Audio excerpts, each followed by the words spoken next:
রাত 10টার সময় আমাদের বাড়ি থেকে বেরোতে হলো। তো গুড়ি করছিল প্রচন্ড কান্না। তো গুড়িকে অনেকক্ষণ জিজ্ঞেস করার পরে জানা গেল যে ওর বউয়ের উপরে রেগে রয়েছে, মানে ওর পিসি আর আমার মাসি। তো ও এখন বউয়ের বাড়িতে যাবে। তো আমরা বেরিয়ে পড়লাম। ওখানে গিয়ে গুড়ির কান্না হাসিতে চেঞ্জ হয়ে গেছে। তো তারপরে ওখানে দেখলাম অনেক খাবার আছে, আর আমি খাবার খাবো না তা হতে পারে। তারপরে দেখি মাসি রান্না করছে ইলিশ মাছ।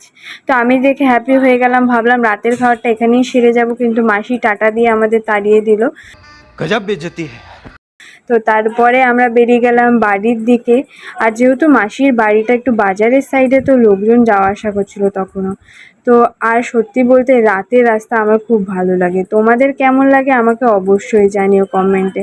প্রায় বাড়ির কাছে চলে এসেছি। তো আজকের ভিডিওটা এই পর্যন্ত, আবার পরে দেখা হবে, বাই।